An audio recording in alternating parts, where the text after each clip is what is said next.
Friends, welcome back to Himashree vlogs. അപ്പോൾ നമ്മൾ ഇന്ന് നവരാത്രി ആരംഭിക്കുകയാണ്. അപ്പോൾ നമ്മൾ നവരാത്രിക്ക് നമ്മൾ കലശം വെച്ചിട്ട് പൂജ ചെയ്യുന്നുണ്ട്. അപ്പോൾ ചെയ്യാൻ പറ്റില്ല എന്ന് വിചാരിച്ചതാണ്. കാരണം ഈ കുട്ടിക്ക് പനിയും ചെവിവേദനയും ചെവിയിൽ ഇൻഫെക്ഷനും വയറുവേദനയൊക്കെ ആയിരുന്നു. ഒരു 5-6 ദിവസമായി തുടങ്ങിയിട്ട് കുറേ ഉണ്ടായിരുന്നില്ല. അപ്പോൾ ഇന്നലെ രാത്രി നമ്മൾ KOCയിലേക്ക് കൊണ്ടുപോയി. എന്നിട്ട് അവിടുത്തെ ഡോക്ടർ ചെവിയിൽ ഒഴിക്കാനുള്ള ആൻറ്റിബയോട്ടിക്കും പിന്നെ വേറെ ഒരു ഓഗ്മെൻറ്റിന് ആൻറ്റിബയോട്ടിക്കൊക്കെ തന്നിരുന്നു. അപ്പോൾ ഇപ്പോൾ ഇന്നലെ ഫുള്ള് കൊടുത്തു. പിന്നെ ഇന്ന് ഉച്ച വരെ കൊടുത്തപ്പോഴേക്കും ആൾ ഓക്കെ ആണ് ഇപ്പോൾ. അപ്പോൾ കുഴപ്പമില്ല, വാശിയായിരുന്നു കേട്ടോ. ഇപ്പോൾ വലിയ വാശിയൊന്നും ഇല്ലാണ്ട് ഇതാ ഇപ്പോൾ TV വെച്ച് കൊടുത്തേക്കാണ്. അപ്പോൾ അത് കാരണം അങ്ങനെ ചെയ്യാമെന്ന് വിചാരിച്ചു. ഞാനിപ്പം ചെയ്യണില്ലാന്ന് വിചാരിച്ചാൽ ഞാൻ ഒന്നും എടുത്ത് വെച്ചിട്ടുണ്ടായിരുന്നില്ല. ഇപ്പോൾ സമയം 3:45 ആവാറായി ഈവനിങ്. അപ്പോൾ ഇതെല്ലാം ഇതാ എടുത്ത് വെച്ചിട്ടുണ്ട്. അപ്പോൾ ഇതൊക്കെ നമ്മൾ നാട്ടിൽ നിന്ന് വാങ്ങിച്ചു കൊണ്ടുവന്നതാണ്. ദേവിയുടെ കൈയും കാലും ഒക്കെ നമ്മൾ നാട്ടിൽ നിന്ന് വാങ്ങിച്ചിട്ട് വന്നതാണ്. പിന്നെ കലശം വയ്ക്കാനുള്ള കുടങ്ങളൊക്കെ എടുത്ത് വെച്ചിട്ടുണ്ട്. ദേവിയുടെ മുഖം നമുക്ക് ശ്രീകാന്തിൻ്റെ അമ്മ എനിക്ക് വാങ്ങിച്ചു തന്നിട്ടുള്ളതാണ്. അപ്പോൾ എല്ലാം സെറ്റാക്കുകയാണ്. പിന്നെ പൂവൊന്നും വാങ്ങിച്ചിട്ടില്ല കേട്ടോ. അപ്പോൾ അത് ശ്രീകാന്ത് വരുമ്പോൾ വാങ്ങിച്ചിട്ട് വരാൻ പറഞ്ഞിട്ടുണ്ട്. അപ്പോൾ ഇവിടെ ഹോളൊക്കെ വൃത്തിയാക്കി അടിച്ചു വാരി തുടച്ചിട്ടു. പിന്നെ നമ്മൾ തുണി ഇന്ന് പുറത്ത് ബാൽക്കണിയിൽ വെച്ചില്ല. കാരണം നല്ല കാറ്റാണ്, എന്തായാലും പറന്ന് പോകാൻ വഴിയുണ്ട്. അപ്പോൾ അത് കാരണം ബാൽക്കണിയിൽ വെച്ചിട്ടില്ല. നല്ല കാറ്റാട്ടോ ഇപ്പോൾ 2 ദിവസമായിട്ട്. അപ്പോൾ അത് കാരണമാണ് ഇപ്പോൾ തുണി അലക്കിയത് ഇവിടെ വിരിച്ചിട്ടേക്കണത്. അപ്പോൾ നമ്മൾ ഇവിടുന്ന് ഡൈനിങ് ടേബിള് നമ്മളിവിടെ വെച്ചിടുന്ന ഡൈനിങ് ടേബിൾ എടുത്തിട്ടാണ് നമ്മൾ അവിടെ വെച്ചിട്ടുള്ളത്. അപ്പോൾ അതിൻ്റെ മുകളിലായിട്ട് ഒരു സാരി വിരിച്ചു. പിന്നെ അതിൻ്റെ മുകളിലായിട്ട് ഒരു പീഠവും വെച്ചിട്ടുണ്ട്. അപ്പോൾ ഈ പീഠത്തേലാണ് നമ്മൾ ദേവിനെ ഇരുത്താൻ പോകുന്നത്. അപ്പോൾ ഇനി ഞാൻ പ്രസാദം ഉണ്ടാക്കി വെക്കാൻ കിച്ചണിലേക്ക് വന്നതാണ്. അപ്പോൾ ഞാനൊരു കാര്യം പറയാം. അപ്പോൾ നമ്മൾ നവരാത്രി ആണല്ലോ. അപ്പോൾ നവരാത്രി 4th 5th ഒക്കെ ആകുമ്പോഴേക്കും നമുക്ക് ഓരോരോ ഭാഗങ്ങൾ ക്ലീൻ ചെയ്ത് വരാം കേട്ടോ. ചെറിയ ചെറിയ സ്ഥലങ്ങൾ, ഇപ്പം കിച്ചണൊക്കെ ആണെങ്കിൽ നിങ്ങൾക്ക് ക്ലീൻ ചെയ്യാനുണ്ടെങ്കിൽ ഒരു ഭാഗമായിട്ട് കുറച്ച് സ്ഥലമായിട്ട് ക്ലീൻ ചെയ്യുക ആ ദിവസം. ഇപ്പം ഇന്ന് ഇത്രയും ക്ലീൻ ചെയ്ത് അങ്ങനെ. അപ്പം ഞാൻ ഇന്ന് തൊട്ട് തുടങ്ങി. അപ്പം ഞാനിപ്പോൾ ഇന്ന് ഈ തട്ടുകളാണ് ക്ലീൻ ചെയ്തത് കേട്ടോ. ഈ തട്ടുകളൊക്കെ ക്ലീൻ ചെയ്ത് നന്നായിട്ട് വിനെഗറും പിന്നെ ലെമണും സ്ക്യൂസ് ചെയ്തിട്ടുള്ള ആ വെള്ളം കൊണ്ട് തുടച്ച് വൃത്തിയാക്കി എടുത്തിട്ടുണ്ട്. അത് പിന്നെ നമ്മൾ ഈ ഭാഗം ഈ വോളൊക്കെ ക്ലീൻ ചെയ്തായിരുന്നു കേട്ടോ. ഇന്ന് ഇവിടെ നിറച്ച് കുക്കർ വെക്കുമ്പോഴുള്ള തെറിച്ചിട്ടുള്ളതൊക്കെ ആയിരുന്നു. അപ്പോൾ ഈ വോളൊക്കെ ഒന്ന് ക്ലീൻ ചെയ്ത് എടുത്തിട്ടുണ്ട്. അപ്പോൾ അത്രയ്ക്കാണ് ഇന്ന് ഞാൻ ചെയ്തത്. പിന്നെ കിച്ചൺ ഓൾറെഡി താഴെ കഴുകിയായിരുന്നു കേട്ടോ വെള്ളം ഒഴിച്ചിട്ട്. അപ്പോൾ കിച്ചൺ ഇപ്പം ഇന്ന് കഴുകിയാലും നമ്മൾ ആ സമയമാകുമ്പോഴേക്കും വീണ്ടും കഴുകേണ്ടി വരും. അപ്പോൾ 4th 5th ഒക്കെ ആകുമ്പോഴേക്കും ഓരോരോ ഭാഗങ്ങളായിട്ട് ക്ലീൻ ചെയ്യാന്നാണ് വിചാരിച്ചിരിക്കുന്നത്. അപ്പോൾ നിങ്ങളൊന്ന് ട്രൈ ചെയ്ത് നോക്കൂ കേട്ടോ. അപ്പോൾ ഈ 9 ദിവസമാണല്ലോ നവരാത്രി ആയിട്ട്. നമുക്ക് ആ 4th 5th ഒക്കെ ആകുമ്പോൾ മെയിൻ ഡേയ്സ് ആകുമ്പോഴേക്കും നമുക്ക് ഓരോരോ ഭാഗങ്ങൾ ക്ലീൻ ചെയ്താൽ അപ്പോൾ നമ്മുടെ പണിയും കുറയും. അപ്പോൾ നമുക്കിങ്ങനെ പതുക്കെ പതുക്കെ അങ്ങനെ ക്ലീൻ ചെയ്തെടുക്കാം. അപ്പോൾ ആ ഒരു ടിപ്പ് നിങ്ങളൊന്ന് ചെയ്ത് നോക്കൂ കേട്ടോ. നമ്മളിപ്പോൾ ഫസ്റ്റ് ഡേ നവരാത്രിക്ക് പ്രസാദം ഉണ്ടാക്കാൻ വേണ്ടിയിട്ട് ഞാൻ പറഞ്ഞു പൊങ്കലാണ് ഉണ്ടാക്കുന്നത്. അപ്പം പൊങ്കൽ ഉണ്ടാക്കാൻ വേണ്ടിയിട്ട് ഞാൻ എന്താ ഒരു കുക്കർ വെച്ചിട്ടുണ്ട്. ഇനിയിപ്പോൾ കുക്കർ വെച്ചിട്ടൊന്ന് ചൂടാവട്ടെ. അപ്പോൾ ചൂടാകുമ്പോൾ നമുക്ക് നെയ്യ് ഒഴിച്ചു കൊടുക്കണം.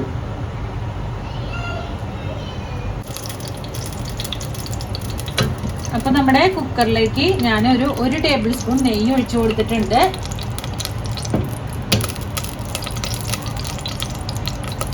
പിന്നെ അതിനകത്തേക്ക് നമ്മൾ ഈ അരി, ഇത് പൊന്നരിയാണ് കേട്ടോ ഞാൻ എടുത്തേക്കണത് പൊങ്കൽ വെക്കാനായിട്ട്. പിന്നെ മൂങ്കാലില്ലേ അതും.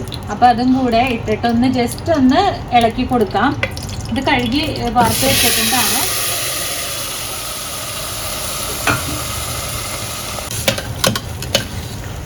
ആ പച്ചപ്പ് ഒന്ന് മാറാൻ വേണ്ടിയിട്ടാണ് കേട്ടോ. പിന്നെ ഇതിനകത്തേക്ക് നമുക്ക് ആവശ്യത്തിനുള്ള ഉപ്പ് ഇട്ട് കൊടുക്കാം. ഇട്ട് കൊടുത്തിട്ടുണ്ട്. ഇനി ഒന്ന് നന്നായിട്ടൊന്ന് ഇളക്കി കൊടുക്കുക. ഒരു 2 മിനിറ്റ് 3 മിനിറ്റ് നേരെ ഇങ്ങനെ ഇളക്കി കൊടുക്കുക. അപ്പോൾ ഞാൻ ഇപ്പോൾ ഓരോ ദിവസം ഓരോരോ പ്രസാദങ്ങളാണ് ഉണ്ടാക്കുന്നത്. അപ്പോൾ എല്ലാവരും അങ്ങനെ ആയിരിക്കില്ല. ഒരു ദിവസം തന്നെ ഒരു 3-4-5 വക പ്രസാദങ്ങൾ ഉണ്ടാക്കുന്നവരുണ്ടായിരിക്കാം. അപ്പോൾ നമുക്ക് നമ്മുടെ സൗകര്യത്തിനനുസരിച്ചിട്ട് ചെയ്യാം. ഞാനിതിപ്പോൾ 1.5 ഗ്ലാസ്സാണ് കേട്ടോ. അരിയും പരിപ്പും കൂടെ 1.5 ഗ്ലാസ്സാണുള്ളത്. ചിലർ 1 ഗ്ലാസ് അരിക്ക് 1/4 ഗ്ലാസ് പരിപ്പാണ് ഇടുക. അപ്പോൾ ഞാൻ 1/2 ഗ്ലാസ്സാണ് ഇട്ടിട്ടുള്ളത്. അപ്പോൾ നമ്മൾ വെള്ളം എടുത്ത് വെച്ചിട്ടുണ്ട്. ഒരു 4.5 ഗ്ലാസ് വെള്ളമുണ്ട്. അപ്പോൾ അത് ഒഴിച്ചിട്ടുണ്ട്. അപ്പോൾ ഏത് ഗ്ലാസ് കൊണ്ട് നിങ്ങൾ അളവ് എടുത്തതെന്ന് വെച്ചാൽ അതുകൊണ്ട് ഒരു 4.5 ഗ്ലാസ്സാണ് ഇപ്പോൾ ഞാൻ ഒഴിച്ചേക്കണത്. നമ്മൾ വെക്കുന്ന അരിക്കൊക്കെ അനുസരിച്ചിട്ട് വ്യത്യാസം വരും. ഇനി ഇതിനകത്തേക്ക് നമുക്ക് ജീരകം, ചെറിയ ജീരകം ഉണ്ടല്ലോ, അതിട്ട് കൊടുക്കാം.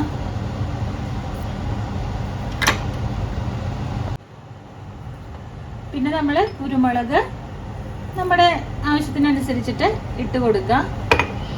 അത് ജസ്റ്റ് ഒന്ന് ക്രഷ് ചെയ്തതാണ് കേട്ടോ. എന്നിട്ട് നമുക്ക് അടച്ചു വെച്ചിട്ട് ഇനി വേവിക്കാം.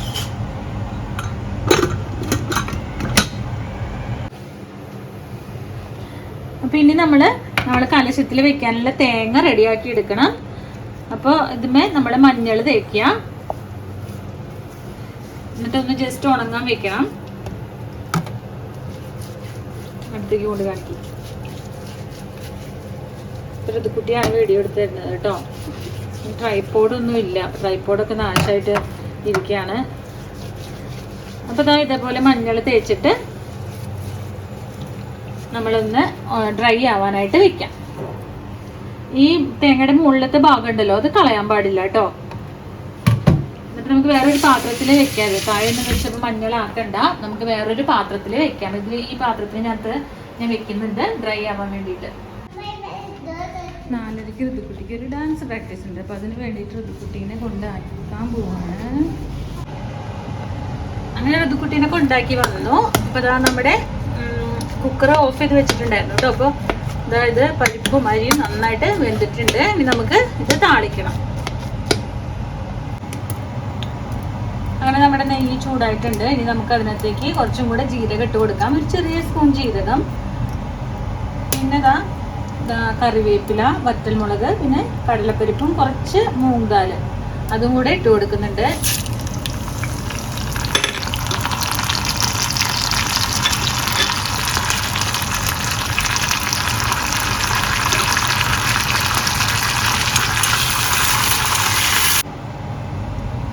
നമ്മളൊരു ഇൻഗ്രീഡിയൻ്റ് ആഡ് ചെയ്ത് കൊടുക്കാൻ മറന്നുപോയി. ഇതാണ് കേട്ടോ മെയിനായിട്ട് ആദ്യം ആഡ് ചെയ്തത്. അപ്പോൾ നമ്മൾ ജിഞ്ചർ ചെറുതാക്കി അരിഞ്ഞത് അതും കൂടെ ആഡ് ചെയ്തിട്ട് ഒന്ന് ജസ്റ്റ് വറുത്തെടുക്കാം കേട്ടോ. അത് ആദ്യം ജിഞ്ചർ ആഡ് ചെയ്ത് കൊടുത്താൽ മതി കേട്ടോ നിങ്ങൾ. ഇത്രയൊക്കെയാണ് ഇതിനകത്തേക്ക് താളിക്കാനായിട്ട് ആവശ്യമുള്ളത്. ചിലവർ പച്ചമുളക് ഇടും കേട്ടോ. പച്ചമുളക് ഇങ്ങനെ കട്ട് ചെയ്തിട്ട് ആ ഒരു ഇതിന് ഇടും. അപ്പം നമ്മൾ ഇടുന്നില്ല.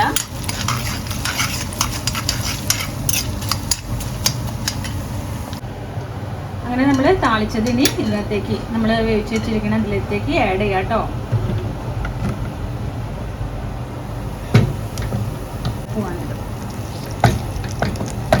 ഇതിനകത്തേക്ക് ആഡ് ചെയ്യാം. അപ്പം നമ്മുടെ താളിച്ചത് ആഡ് ചെയ്ത് കൊടുത്തിട്ടുണ്ട്. ആ നെയ്യ് അടക്കം ആഡ് ചെയ്ത് കൊടുത്തിട്ടുണ്ട്. ഇനി നന്നായിട്ട് നമുക്ക് മിക്സ് ചെയ്യാം കേട്ടോ. അങ്ങനെ നമ്മൾ താളിച്ചത് ഇട്ടിട്ടുണ്ട്. നമ്മളിനി കാഷ്യൂനട്ടും കൂടെ താളിച്ച് വറുത്തിട്ട് അതിനകത്ത് ഇടാം. നമുക്ക് ബാക്കിയുള്ള ആ എണ്ണയിൽ തന്നെ ഒന്ന് വറുത്തിട്ടിടാം.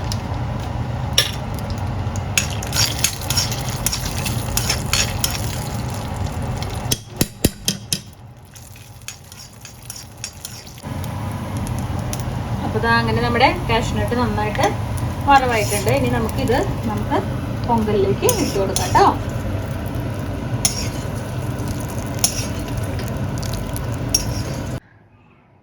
നമ്മളിന്ന് ദേവിക്ക് കൊടുക്കാൻ പോകുന്ന സാരിയാണിത്. ഇത് ഞാൻ നാട്ടിൽ നിന്ന് വാങ്ങിച്ചതാണ്, ആമസോണിൽ നിന്ന് വാങ്ങിച്ചതാണ്. അപ്പോൾ ഇതാണ് കേട്ടോ ഇന്ന് ഉടുപ്പിക്കുന്നത്. അപ്പോൾ ഇതൊന്ന് സെറ്റാക്കട്ടെ ഞാൻ. അപ്പോൾ ശ്രീകാന്ത് വന്നതിന് ശേഷം പൂജ ചെയ്തു കേട്ടോ. അപ്പോൾ പൂവും വെറ്റലയും പാക്കും ഒക്കെ വാങ്ങിച്ചിട്ട് വന്നിട്ടുണ്ടായിരുന്നു. അപ്പോൾ അതൊക്കെ വെച്ച് വിളക്കൊക്കെ കത്തിച്ച് നമ്മൾ പൂജ ചെയ്തു. അങ്ങനെ നമ്മുടെ പൂജയൊക്കെ കഴിഞ്ഞ് പ്രസാദം കഴിക്കുകയാണ്. അപ്പോൾ ചായ ഉണ്ടാക്കിയിട്ടുണ്ട്. അപ്പം നമ്മുടെ ടേബിളില്ലാത്ത കാരണം നമ്മളിവിടെ കച്ചേറിലിരുന്നാണ് കഴിക്കുന്നത്. നമുക്ക് ബട്ടർഫ്ലൈ റൈനോപ്ലസ് ഗ്രൈൻഡറിൻ്റെ റിവ്യൂ നോക്കാം. ഇതിപ്പോൾ ഞാൻ വാങ്ങിച്ചിട്ട് ഒരു 7-8 മാസമായി വാങ്ങിച്ചിട്ട്. അപ്പം ഞാൻ ഇത് ഉപയോഗിക്കാൻ തുടങ്ങിയിട്ട് എത്ര നാളായി. ഇപ്പോൾ ഇത് എനിക്ക് നല്ല യൂസ്ഫുൾ ആയിട്ട് തോന്നിയിട്ടുള്ള ഒരു സംഭവമാണ്.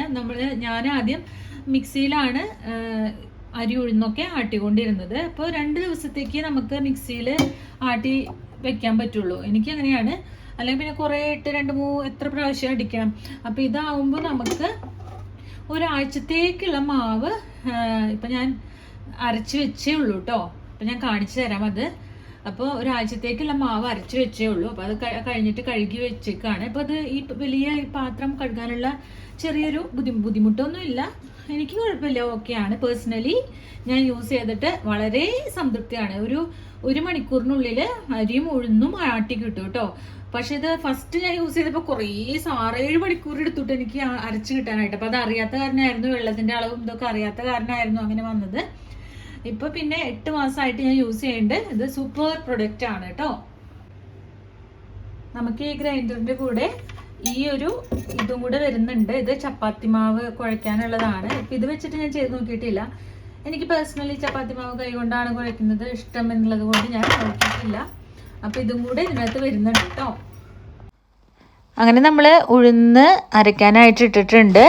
അപ്പോൾ ഇത് നമ്മൾ ഫസ്റ്റ് തന്നെ ഇടുമ്പോൾ ഇത് ഗ്രൈൻഡർ ഓൺ ആക്കിയിട്ട് അതിന് ശേഷം വേണം നമ്മൾ ഉഴുന്ന് ഇടാനായിട്ട്. കുറേശ്ശെ ഇടണം. ആദ്യം തന്നെ വെള്ളം ഒഴിച്ച് കൊടുക്കണം, അത് കഴിഞ്ഞിട്ട് ഉഴുന്ന് കുറേശ്ശെ ഇടണം. അപ്പോൾ നമ്മുടെ ഉഴുന്ന് ഇതാ അരഞ്ഞു വന്നിട്ടുണ്ട്.